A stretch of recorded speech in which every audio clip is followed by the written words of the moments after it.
Hello and welcome to another edition of TVC News Investigates. Today, we'll be talking about skin bleaching. My name is Kanu. Who says lighter is better?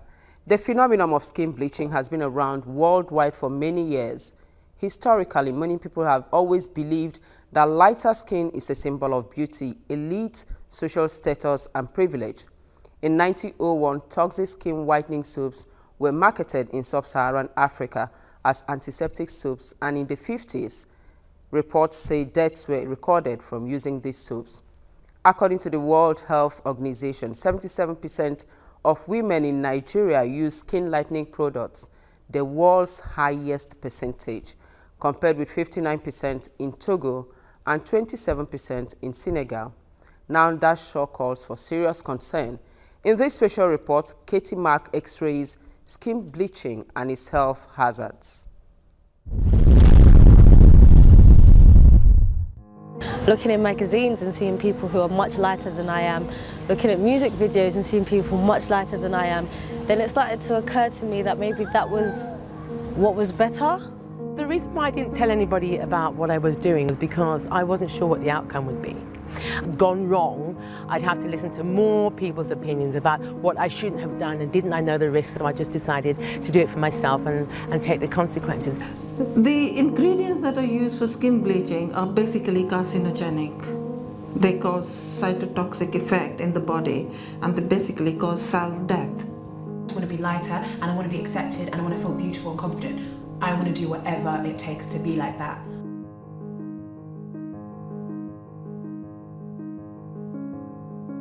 Among some sections of the black community, there is an ingrained belief that lighter skin is better. This is often perpetuated by the media, who tend to use light-skinned black women to advertise beauty products, which has led to a steady growth in the sales of skin lightening creams, which is currently a $5 billion a year industry, with some studies showing that as many as 1 in 5 Afro-Caribbean women now lighten their skin. But just what dangers are these women putting themselves in, and why do black women continue to feel the need to make their skin lighter? Numerous beauty products are being marketed to Asian, African and Caribbean communities that promise to lighten dark blemishes and make complexions fairer. With names like Fair and Lovely, Maxi White, Sure White and Skin White, the message is clear: whiter skin is better. I was 13 years old and I decided to lighten my skin, and the reasons why is because I felt like I wasn't accepted into this society. I felt as if dark skin wasn't cool and it wasn't on trend, and being light was the way to be, and you had so many more opportunities that way, and you had more attention from people and you gained more friends, and it just seemed that being dark skinned was a curse as opposed to a blessing.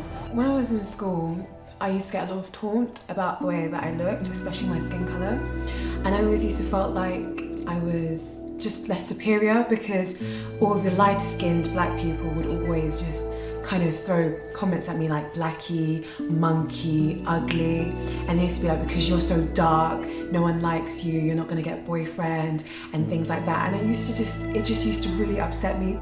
I didn't actually feel like I looked that bad, and they just used to make me feel like I was less.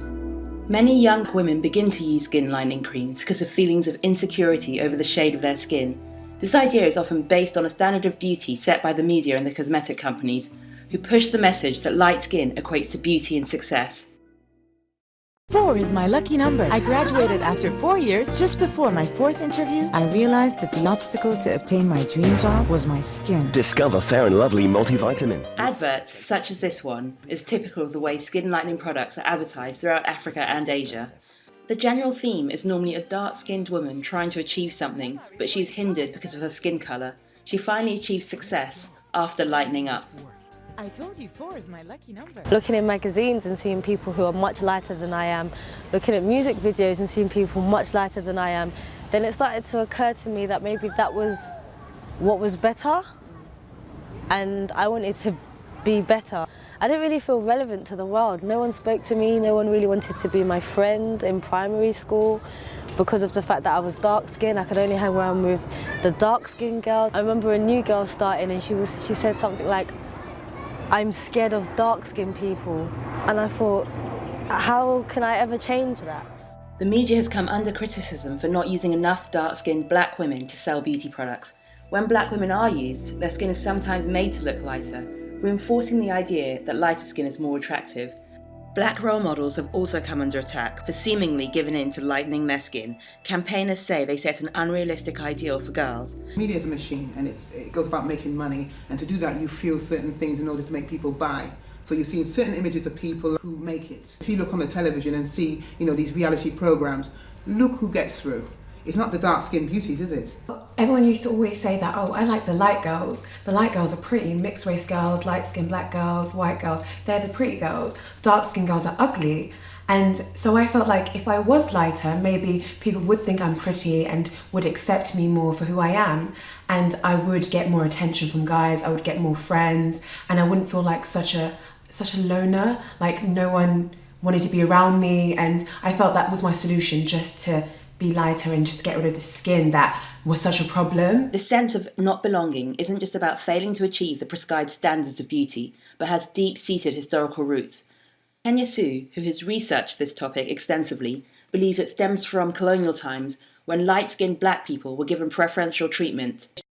I think it's all the African community have this in them because of the way we've been brought up. When we had our first interaction with Europeans, and they came into Africa, colonized Africa, you have these different methods to control people, and methods that we use to put people under value systems and divide and rule. We inherited these colour codes in a sense where you had African women being raped by their colonizers, and the product of that abuse was a child.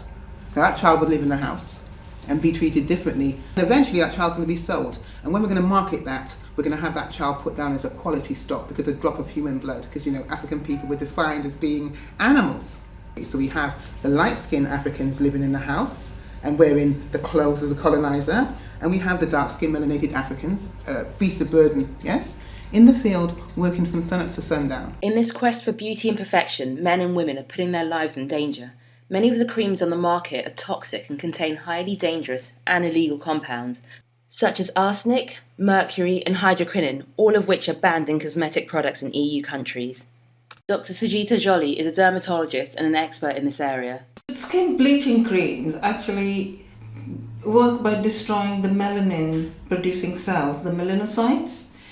And the idea is that if your skin doesn't produce melanin, the color that we have, that the skin might look lighter. Melanin is nature's way of protecting our skin. I call it melanin is life for human beings, because if you don't have melanin in your skin, you are prone to getting solar damage in the initial stages, and then obviously the damage gets deeper and deeper and destroys other parts of the other organs in the body. Some people are not aware just how dangerous these creams can be.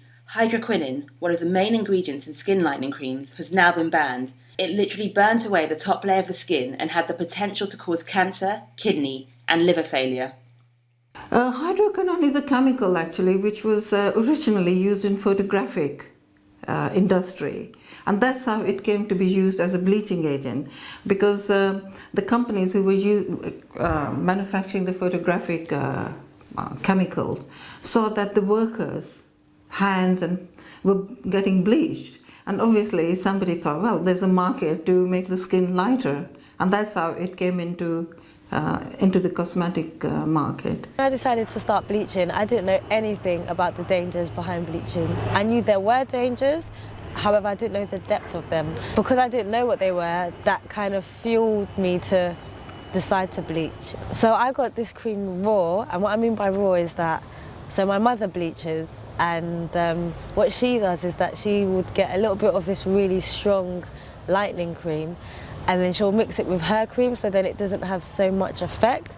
However, I just took that cream and it was a mixture of really strong creams. So I took the whole mixture and just hid it in my room and just used it every day. And within a week, it was that quick. I noticed how light I was and I started to feel beautiful. Initially, you'll sort of see the skin will start to get lighter because obviously you are inhibiting the production of melanin. But the more you use it, the more the chemical penetrates deeper into the skin, and then it starts to destroy the melanocytes, which produce the melanin. So once the melanocytes are destroyed, no melanin will be produced in the skin, and then leaves you open to the UV damage. You get a reverse reaction where then the skin starts to get darker, and the reason for that is that your collagen starts to get oxidized and it starts to bundle up. I did get some cream and I did try it out, and it did make me lighter and brighter, and I did feel much more confident. And I kept on using those creams because I felt like if I kept on using it, the lighter I'd get and the more attention I'd get. Yeah, at first it did work, and yeah, I did look good and my skin looked good in a lighter sense, but whether it was the perfect way out of it, I don't know. The issue of lightening your skin is very controversial in the black community. Some advocates say it's no different from dyeing your hair, or at most, cosmetic surgery. They argue not all creams are toxic. Angela Agor is a regular user of skin lightening creams. I advocate using skin creams, we're talking about skin lightening creams, and I definitely advocate using skin lightening creams for the purposes of giving yourself a smooth and even complexion, which is quite different to bleaching your skin so that you end up looking like a hideous combination of Coke and Fanta in one bottle. Angela believes people need to start thinking of these creams just like any other part of their beauty regime. Everybody has a standard of beauty. The beauty bar has been raised so high in this day and age. Everybody has to have a minimum of looking good. That's just the minimum. No, gone are the days, your headscarf's this way, your lipstick's that. No. Angela also sees this from a different perspective. She started using the creams out of necessity. I decided to start using skin lightening creams when I was unfortunate enough to develop a disfigurement underneath my left eye. It looked as if from a distance I'd been branded by a hot iron, and I had like black scabbing and flaking skin. And after a couple of months, I just couldn't live with it anymore. I felt extremely self-conscious. I just thought everyone was looking at me, but looking at the scarring, and it actually looked like the remnants of a black eye. So then in my mind I was thinking, oh my God, people must think I've been abused, or I've been fighting, or I've been violent, or they can see me looking disfigured, and it just took away any attractiveness that was there, and I began to feel extremely self-conscious, and my self-worth went down, and I found that I had my face down on the ground, and I was actually becoming quite depressed. I gave it 3 months of, nature's going to heal me.com, and nature didn't, so I thought, no, I need to do something about it. Because a lot of the illegal creams aren't regulated. There's obviously a lot of danger. There's a lot of danger to it, and that's the second part. Yes. Now, I will have to say, okay, I took a risk, granted, but that was my risk. I mean, there are hundreds of products out there that contain skin lightening agents, but let's not forget the natural ones. Like fruit is a natural skin lightening agent. You can use a lemon on your skin daily to brighten your skin. That's natural, and also for your hair. There's nothing wrong with that. In my opinion, as a scientist, I cannot see any safe method that which actually bleach your color beyond your natural color. Because to do that, you have to destroy your melanocytes. And by doing that, you're causing your body more harm. Yes, there are ways to make your skin look brighter and glowing, which then gives the illusion of a lighter skin. As with any skin lightening agent, if you use it to the extreme, it's going to be dangerous for you. If it irritates your skin, it's going to be dangerous for you. You have to monitor the situation. But I keep emphasizing, if you're toning your skin to make it even, that's not the same as bleaching. I don't see anything wrong with that. I am an example of that because I use it. I mean, I don't look like a licorice all sort, do I? It's not only the damage you see on the skin, it's psychologically they then get affected. Because the first thing was they went out to perhaps correct a damage. Let's say they wanted to look lighter, or they wanted to correct a blemish they had acquired for whatever reason, and then they end up looking worse. So it causes more psychological, damage to them, as well as the skin damage. So that's the reason I feel very strongly that any ingredient that causes any damage to the skin should be looked at. No, I had no negative effects from bleaching at all. In fact, that's kind of why I stopped bleaching, because I thought if I can't see what it's doing to me, if it's doing more harm than good, I would rather want to see the bad that I'm doing to myself, and then I would decide whether or not if it's a good enough reason to continue on. So if my arm started peeling, for example, and I could accept that, then at least I can see what I'm doing and I could know when to stop.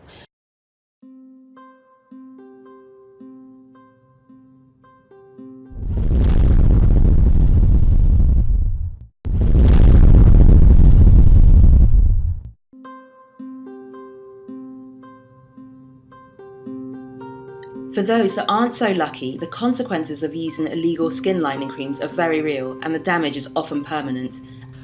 My skin started to feel really dry and itchy.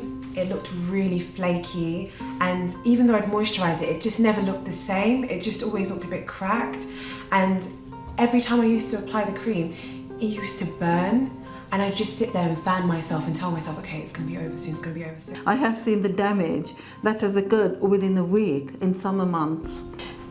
It literally looks like the skin has got burned. But what's basically happened is the melanocytes completely died, and the reverse reaction with the UV light caused the skin areas to thicken and get darker. You see, normally Nigerian skins are quite smooth, but if you see, she's got very enlarged pores, and that's again showing that the skin is being damaged. And with this sort of damage, does it leave permanent scarring? Or? Well, this is easy. We can rectify that. That's where I've been working on to rectify this sort of damage.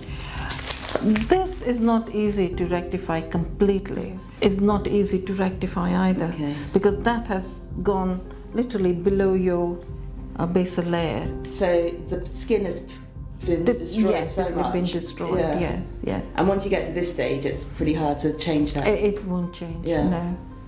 I think at the time, you know, like when you really want to be something, I don't think you really sit there and contemplate all the consequences that come along with it. You just think, I want to be light. Well, that's what I was thinking. I just want to be lighter, and I want to be accepted, and I want to feel beautiful and confident. I want to do whatever it takes to be like that.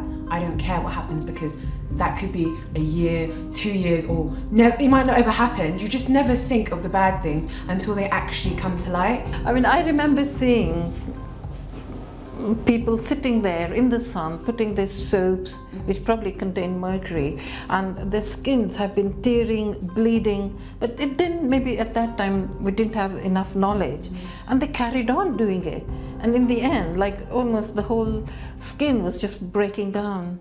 You can acquire creams with banned substances in anywhere if you know where to look. That's not really a problem. Certain customers go in the shop and ask for the stuff they want. So you have a banned list of things that are banned completely. I really need some cream to lighten my skin. And then they will provide it to you under the counter.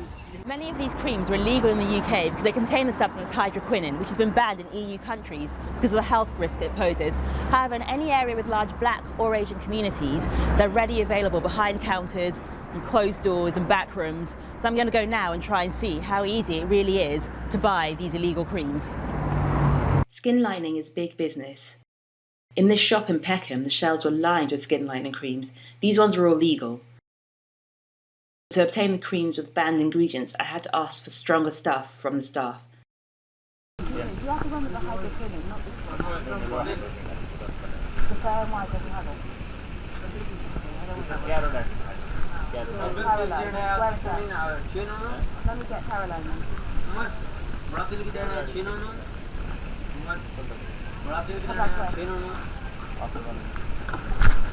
As I was leaving, I was called back.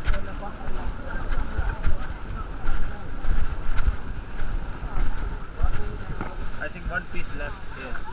The shop assistant immediately pulled out the cream, which was barely hidden behind the till.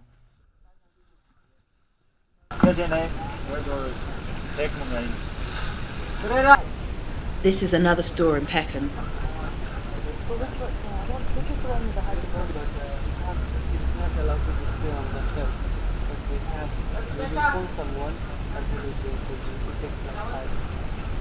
It takes like 5 minutes, hardly 5 minutes. But what's the name of the brand? Huh? What brand? This Caroline. Carrot white. Not carrot white. It is carrot light, but it has got hydrogen. Okay, please. Why don't you put it out here? It is not allowed. It is not allowed. It is 450. The assistant went to make a call, and I simply picked the cream up from behind the till 5 minutes later. I was able to find the legal creams in Brixton, Peckham and Hackney, which all have large black community. The shops here are the last link in a criminal chain which begins thousands of miles away in Africa or the Middle East, where such skin lightening products are freely available and smuggled into the country. In 2005 and 2007, two of the largest hauls of illegal creams were seized at Gatwick Airport, in containers from West Africa labelled foodstuff. Since then, importers have found more secretive ways to smuggle the creams in. It's not worrying that you can acquire these creams, because you can acquire on a scale of 1 to relevance. If you think about the things that you can acquire in today's said society, the cream is nothing.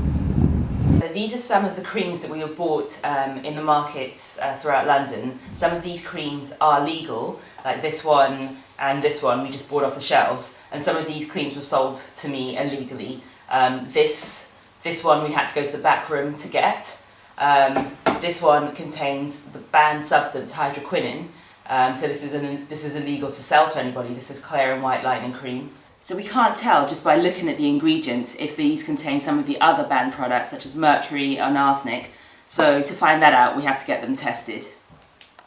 I took the samples we bought illegally to Brunel University's Experimental Techniques Centre. Dr. Reynolds is an expert in identifying toxins and pathogens. I've asked him to look specifically for hydroquinone and heavy metals. What we're going to use is a technique called Fourier Transform Infrared, or FTIR to its friends.